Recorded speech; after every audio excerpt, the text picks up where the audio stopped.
General గా మన audience ఎలా ఉంటామంటే ఏదైనా కొత్త సినిమా టీజర్ కట్ వచ్చినా ట్రైలర్ కట్ వచ్చినా దాంట్లో ఒక షాట్ అయితే మనకైతే బాగా నచ్చింది. ఆ ఒక్క షాట్ అయితే పట్టుకుని దానిపైన ఎన్నెన్నో థియరీస్ అయితే రాసుకుని ఇంకా దానిపై ఎన్నెన్నో అంచనాలు అయితే పెట్టుకుని ఒక్క షాటే ఈ రేంజ్ లో ఉందంటే ఇంకా సినిమా ఏ రేంజ్ లో ఉంటదా అనుకుని ఫస్ట్ షోకి చాలా సినిమాలకైతే వెళ్ళి ఉంటాం. అలా అంచనాలు పెట్టుకుని వెళ్ళి పచ్చిగా మోసపోయి వచ్చిన కొన్ని సినిమాల గురించి మనం అయితే ఇప్పుడైతే మాట్లాడుకుందాం. అంతకంటే ముందు హాయ్ ఫ్రెండ్స్, మన ఛానల్ కనుక మీరు ఫస్ట్ టైం చూస్తున్నట్టయితే ఖచ్చితంగా సబ్స్క్రైబ్ చేసుకోండి. ఎందుకంటే లేటెస్ట్ సినిమా అప్డేట్స్ అన్ని మన ఛానల్ అప్ టు డేట్ అయితే ఉంటాయి. ఇంకా మనం మ్యాటర్ లోకి వెళ్ళిపోతే ఇది ప్యూర్లీ నా పర్సనల్ ఒపీనియన్ అనమాట. ఈ లిస్ట్ లో ఫస్ట్ ఉండే సినిమా ఏంటంటే ఐ మనోహరుడు. అప్పట్లో ఈ టేజర్ ఒక సంచలనం అనమాట. ఒక్కొక్క షాట్ చూస్తుంటే ఒక్కొక్కడికి మైండ్ పోయింది లోపల. దానికి మెయిన్ కారణం ఏంటంటే ఈ బుడ్డ టేజర్ కట్ లోనే విక్రమ్ గారు 4 గెటప్స్ లో అయితే కనపడతాడు. బీస్ట్ లా కనపడతాడు, ఇంకా లవర్ బాయ్ లా కనపడతాడు, ఇంకా జిమ్సన్ లా కనపడతాడు, ఇంకా గూనోడి గెటప్ లో కూడా కనపడతాడు. ఇన్ని గెటప్స్ లో విక్రమ్ గారిని చూసిన తర్వాత జనాలు అయితే వెర్రిగా ఈ సినిమా గురించి అయితే మాట్లాడుకోవడం అయితే మొదలు పెట్టారు. అమ్మో, మామూలు థీరీస్ కాదనమాట.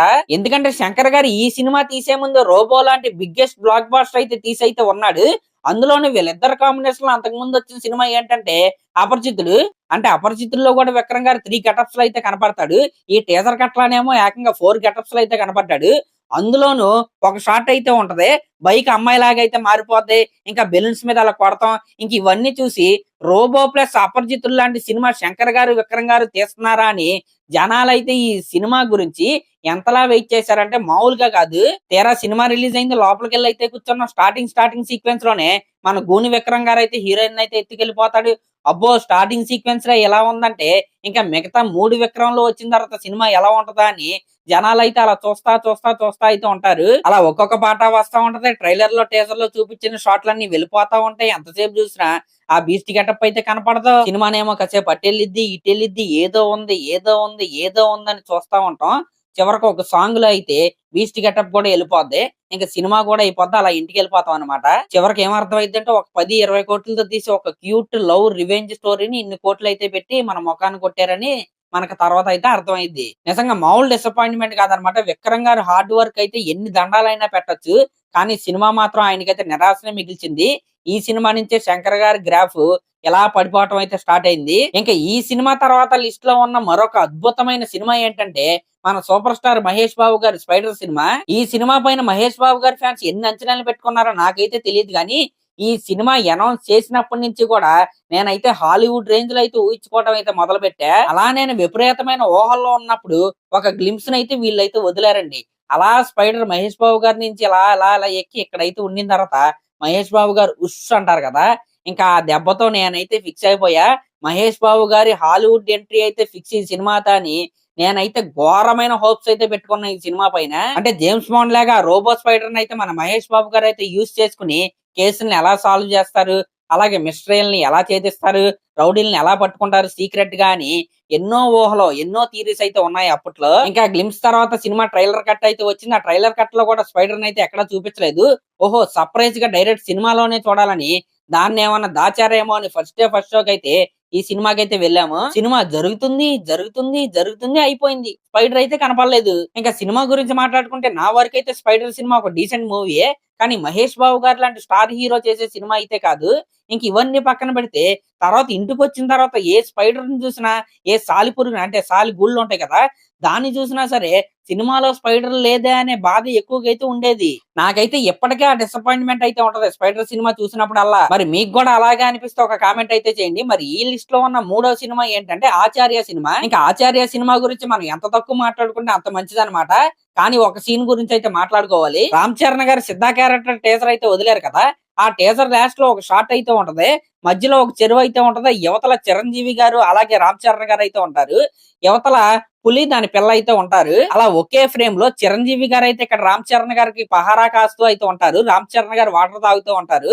యువతల చీత అయితే ఉంటది. చీత కూడా సేమ్ అలాగే దాని పిల్లకైతే పహారా కాస్తూ అయితే ఉంటది. కింద దాని పిల్ల వాటర్ తాగుతూ ఉంటది అనమాట. అది అలా షార్ట్ అవుతున్నప్పుడు వెనకాల నుంచి మణిశర్మ గారి బ్యాక్గ్రౌండ్ స్కోర్ అయితే వస్తుంది. ఇది కదరా సీన్ అంటే, ఈ ఒక్క సీన్ చాలరా సినిమా ఆడటానికి అనుకుని అసలు ఎన్నో అంచనాలు పెట్టుకున్న సీన్ అది. తీరా సినిమా చూసిన తర్వాత మిగతా సినిమా గురించి అయితే పక్కన పెట్టండి, అసలు ఆ సీన్ ఎక్కడ ఉందరా అని మాట్లాడుకునే పరిస్థితులు అయితే ఫ్యాన్స్ అయితే ఉన్నారు సినిమా అయ్యాక. ఎందుకంటే ఆ సీన్ వచ్చిందన్న విషయం కూడా తెలియకుండా ప్లాన్ చేశారన్నమాట మన డైరెక్టర్ గారు. ఆ సీన్ ని ఒక పాటలో అయితే అలా వెళ్ళిపోతుంది ఒక పాసింగ్ క్లౌడ్ లాగా. అంటే ఇప్పుడు చిరంజీవి గారు, రామ్ చరణ్ గారు లాంటి స్టార్ ఫాదర్ సన్ డియోని డైరెక్ట్ చేసే అవకాశం చాలా కొద్ది మందికి అయితే వస్తుంది. ఆ అవకాశం వచ్చినా సరే కొరటాల శివ గారు దాన్ని అయితే ఖచ్చితంగా సద్వినియోగం చేసుకోలేదని నేనైతే చెప్తాను. ఇంక ఈ 3 సినిమాల తర్వాత లైన్ లో ఉన్న సినిమా ఏంటంటే పుష్ప 2 అనమాట. అంటే సినిమా చూసి డిసప్పాయింట్మెంట్ అయిన సీన్ అయితే ఏమీ లేదు గానీ అనుకున్నది ఒకటే అయినది ఒకటే అయిన సీన్ అయితే ఈ సినిమాలో అయితే ఉంది. సినిమా ట్రైలర్ వచ్చినప్పుడు పర్టికులర్ గా ఈ ఫ్రేమ్ అంటే ఈ సీన్ ఏదైతే ఉందో దీని మీద 1, 2 థీరీస్ కాదనమాట, కొన్ని వందల థీరీస్ అయితే వచ్చాయి. అంటే అంతమంది జనం పోగయ్యారు, అది కూడా జోరు వాన కురుస్తుంది, ఇంకా కింద గంధపు చెక్కలు అయితే పెట్టి బాడీని అయితే కాలుస్తున్నారు. ఖచ్చితంగా ఇది చాలా పెద్ద క్యాండిడేటే అని జనం అయితే ఫిక్స్ అయిపోయారు. ఇంకా చెప్పాలంటే శ్రీవల్లి క్యారెక్టర్ ఖచ్చితంగా అవుట్ అని సినిమా అయ్యేంత వరకు కూడా కూర్చుని చూసిన వాళ్ళు అయితే చాలా మంది అయితే ఉన్నారు. తీరా సినిమాలో చూస్తే ఒక స్మాల్ క్యారెక్టర్ అన్నమాట.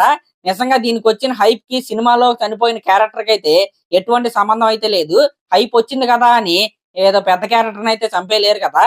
మరి మీలో ఎంతమంది ఖచ్చితంగా శ్రీవల్లియే అనుకున్నారని కింద అయితే కామెంట్ చేయండి. ఇంకా ఈ లిస్ట్ లో ఉన్న మరొక సినిమా ఏంటంటే దేవరా అన్నమాట. ఈ దేవరా సినిమా ట్రైలర్ కట్ లో కూడా పర్టికులర్ గా ఈ సీన్ ఈ ఫ్రేమ్ ఏదైతే ఉందో 2 కత్తులు పట్టుకుని మన యంగ్ టైగర్ ఎన్టీఆర్ గారు అయితే పొలం మీద అయితే నుంచుంటారు. దీని మీద కూడా నెంబర్ ఆఫ్ థీరీస్ అయితే వచ్చినాయి. ఖచ్చితంగా ఇదైతే పెద్ద దేవరానే పెద్ద పెద్ద మేసాలు గుబురు గెడ్డం అయితే వేసుకుని ఒక్కొక్కరిని చితక నరికేస్తాడని ఎన్నెన్నో థీరీస్ అయితే రాసుకున్నారు. ఇలా థీరీస్ రాసిన వాళ్ళందరినీ కూడా థియేటర్లో అయితే పడుకోబెట్టారు. నిజంగా సినిమాలో ఆ ఫ్రేమ్ లో వరా కనపడంగానే ఒక్కొక్కడికి మబ్బులు ఇడిపోతాయి. నిజంగా ఇదైతే వావ్ మూవ్మెంట్ అని నేనైతే చెప్తాను. అంటే జనాలు అనుకున్నది ఒకటే కానీ జరిగింది ఒకటే. అదే సినిమా అన్నమాట. మనం అనుకున్నదల్లా జరిగిపోతే సినిమా అయితే ఆడదు. అప్పటి వరకు అలా స్లోగా వెళ్తున్న సెకండ్ హాఫ్ ని క్లైమాక్స్ లో వరా వచ్చి అలా లేపుతాడనమాట. నిజంగా ఇదైతే వావ్ ఎలిమెంట్ అని మరొకసారి అయితే నేనైతే చెప్తాను. ఇంకా ఈ లిస్ట్ లో ఉన్న మరొక సినిమా ఏంటంటే సలార్ అన్నమాట. ఈ సినిమాకి సంబంధించిన టీజర్ కట్ ఏదైతే ఉందో ఈ టీజర్ కట్ చూడంగానే అంచనాలు అయితే ఎక్కడికో వెళ్ళిపోయాయి. ఆ టీజర్ కట్ లో మన ఓల్డ్ మ్యాన్ చెప్పే ఒక డైలాగ్ అయితే ఉంటది, డైనోసార్ డైలాగ్. ఆ డైలాగ్ ఎప్పుడు వస్తా అని సలార్ సినిమా అయ్యేంత వరకు కూడా ఫ్యాన్స్ అయితే అలా కళ్ళు పెద్దవి చేసి అయితే చూస్తానే ఉంటారు. సినిమా అలా వెళ్తా ఉంటది. క్వారీ ఫైట్ అదిరిపోద్ది, ఇంటర్వెల్ ఫైట్ అదిరిపోద్ది, కాటేరమ్మ సీక్వెన్స్ అదిరిపోద్ది, ఇంకా క్లైమాక్స్ లో ఆ ట్విస్ట్ అదిరిపోద్ది. ఇలా సినిమా కూడా అయిపోద్ది. కానీ ఆ డైలాగ్ అయితే కనపడదు. మరి ఆ డైలాగ్ ఎక్కడ చూడాలంటే అయితే యూట్యూబ్ లో చూడండి, లేకపోతే సలార్ పార్ట్ 2 వచ్చేంత వరకు అయితే వెయిట్ చేయండి. ఈ డైలాగ్ గురించి ఆ ఎలివేషన్ గురించి కూడా వెయిట్ చేసిన వాళ్ళు అయితే చాలా మంది అయితే ఉన్నారు. మీలో లేరా? ఎవరున్నారో ఒకసారి అయితే కామెంట్ చేయండి. నేనైతే ఖచ్చితంగా చెప్తున్నా, నేనైతే ఆ డైలాగ్ కోసం, ఆ సీక్వెన్స్ కోసం, ఆ ఎలివేషన్ కోసం అయితే ఎప్పటికీ వెయిట్ చేస్తానే ఉన్నా. ఇదనమాట నా లిస్ట్. ఇంకా చాలా సినిమాలు అయితే ఉంటాయి. గేమ్ చేంజర్ లా హెలికాప్టర్ సీక్వెన్స్ కావచ్చు. ఇలా మాట్లాడుకుంటూ పోతే లిస్ట్ అయితే చాలా పెద్దగా అయితే ఉంటది. ఇలా మీరు అనుకునే సినిమాలు ఏమైతే ఉన్నాయో ఆ సీన్లు ఏంటో కింద కామెంట్ అయితే చేయండి. అలాగే మన ఛానల్ కనుక ఫస్ట్ టైం చూస్తున్నట్టయితే ఖచ్చితంగా సబ్స్క్రైబ్ చేసుకోండి. Thank you.